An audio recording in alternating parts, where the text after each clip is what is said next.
Hello and welcome to Gardening with Ben, your go-to podcast for all things green and growing. I'm Ben, your allotment guide, and here to help you cultivate your garden and your passion for plants. Whether you're a seasoned gardener or just starting out, this podcast is for you. Each episode will dig into tips, tricks and techniques to make your garden and allotment thrive. From planting, sowing and growing, we will share all the tips and advice. We will also have regular episodes talking about what we have been up to on the allotment. So sit back, grab a brew and enjoy today's episode. Hey everyone and welcome back to Gardening with Ben for a brand new episode. Blimey, it's Friday already. Where has the week gone? Fingers crossed we have a better weekend this weekend, but we don't know yet. I'll have to check the forecast and see what it's going to be like. Hopefully we'll get lots more done down at the allotment. You'll have to find out later in the week what we get up to down at the plot and whether we actually get some stuff done. Well, today's episode, we're going to be talking about how I got over the winter blues in gardening. And this is quite obviously a personal story, but I get over the winter blues from gardening because when I first started my allotment, what I used to do is I used to go really hard with my gardening throughout all the spring and summer periods, but when it came to October, I just leave my plot and leave it until January time. I wouldn't even go down to the allotment to do any work down there. I'll probably just rock back up in January the 1st and see what it looks like and get started from then. I'd not even dug up any old plants or anything like that. I'd just left them all in the ground. And then I'd have a big mad rush to get it all ready and get it all prepared for the year after, for that coming year. And get it all tidy, get any beds remade, get it all painted, get it all tidy again, get it all weeded, and get all the roots up out of the ground. And this was a hard chore to get it done and to try and get it all done by March time, because March time is the busy period down at my allotment when I'm sowing all my seeds, getting all them started, and concentrating on growing them, keeping them watered, etc., etc. So that is the hardest job of the lot. So I did this for years. I used to do it for years, just pack up and not come back for January. But when I started blogging on my allotment and sharing tips and advice and showing people what I was getting up to down at the block, I thought I used to get messages like people used to say to me, "Ben, where are you? Are you all right? We've not seen you down at the allotment for ages, sharing pictures, etc." And I used to think, yeah, I'm not staying up to date with people. I'm just leaving them hanging. They'll probably think I've disappeared or left my allotment or just vanished. But yeah, then I started thinking I need to carry on through the winter period. I need to show people what's happening down there over the winter months.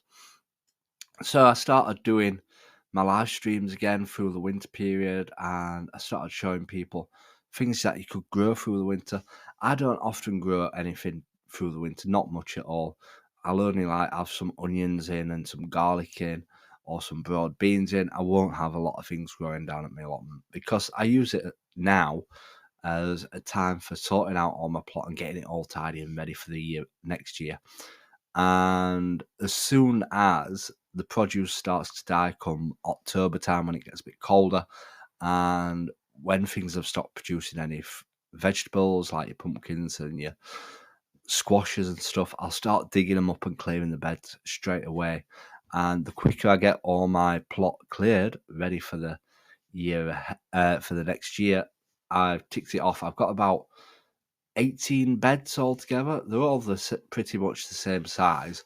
And I count it down, thinking I've got 3 more beds left to do. I've got 6 more beds left to do, etc., etc.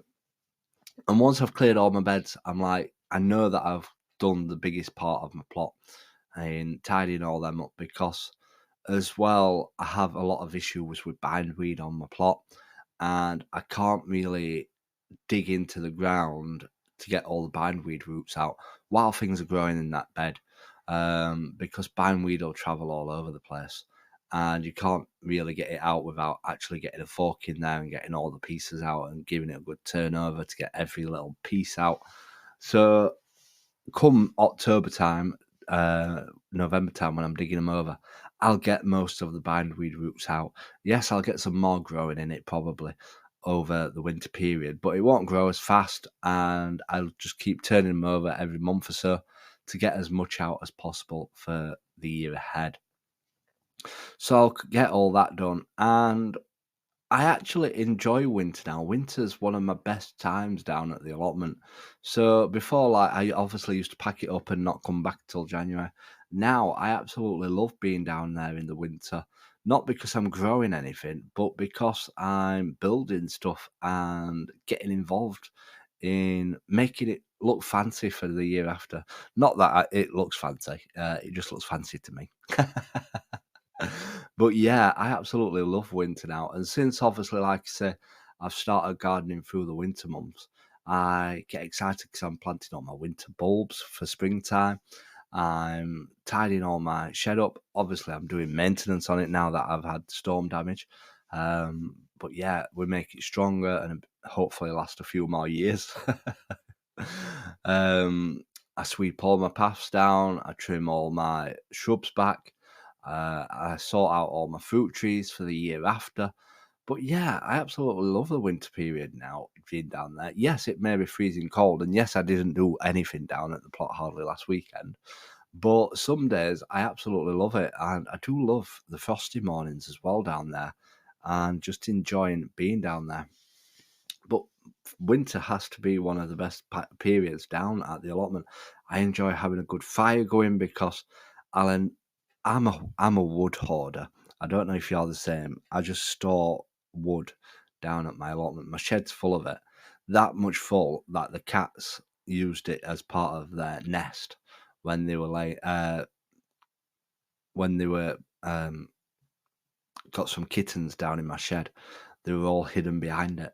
But yeah, I'm a wood hoarder, and I'll just save any cut-offs as well, because we're not allowed to burn stuff through the spring and summertime. We're only allowed to burn stuff in the winter months. So I'll store all my off-cuts, and I'll just have some nice bonfires burning in the winter period. I love the smell of bonfires as well. And you can just sit at the side of the bonfire just thinking about all the things that you're going to do for next year in growing. But winter is a special period of the time down there now. And it does help my mental health a lot, so much, because people struggle more with the mental health throughout the winter periods. All you see a lot of the time is darkness, and being out in the fresh air and enjoying the passion of being in your garden, doing what you do. Yeah, absolutely love it. And it encourages me. And now that I'm working 9 to 5, Monday to Friday, it's nice to get out of the house and out of the flat, being in the fresh air, getting your fingers in the soil. Yes, it may be nippy and may be cold, but you can take a nice flask down there and have a nice brew as well. And I love making the content for you all. And I just love interacting with you all, sharing what I'm getting up to down at the allotment on my Instagram and my Facebook. And I hope that you all enjoy it. So, if it wasn't for you guys asking me where I am through the winter period, I'd probably still be curled up again, hibernating throughout the winter period and getting ready to start again on the 1st of January down at the plot. But yeah, it's down to you guys that give me the motivation to go to the allotment and keep doing stuff to produce for you all. And it encourages me to learn more about the sort of things that you need to do in the winter as well, as there's more things to be done every day of the year in the allotment. An allotment is not an easy job, and I see it so many times. New people coming down to the allotments thinking it's going to be an easy job, dig it all over, or hire a JCB to scrape all the top off, and then it all grows back again. And they soon give up after a couple of months. It's not an easy job. If you're thinking of taking on an allotment and you think it's an easy job, it is far from easy. It's a lot of hard work and time and effort. Trust me, if you've not got much time, just go for a small little plot. But I've got a massive one, and if I hadn't had all the free time previously, I wouldn't have been able to keep up and get it all sorted and done now. But if you're looking for an allotment, I will do a podcast on tips and advice for taking on an allotment coming up as well. We need to talk about that again. We've not done that for a while, so we'll talk about that as well coming up soon. But yeah, thank you all for giving me the motivation and the encouragement to keeping these podcasts going for you all as well. And the more people that listen to it, it encourages me more to do it as well. So until tomorrow's episode, everyone, remember, keep smiling, keep shining, and keep gardening with Ben, everyone. Thank you for joining me on this episode of Gardening with Ben. I hope you have found some useful tips and inspiration for your own gardening and allotment journey. If you have enjoyed today's episode, please make sure to follow and subscribe to the podcast so you never miss a new episode. And if you have a moment, I'd love for you to leave a review and share the podcast with fellow gardening enthusiasts. Your support helps us grow this community and continue bringing you great content. You can also follow us on social media on every platform called Gardening with Ben for daily gardening tips and updates. Happy gardening, and until next time, remember, keep smiling, keep shining, and keep gardening with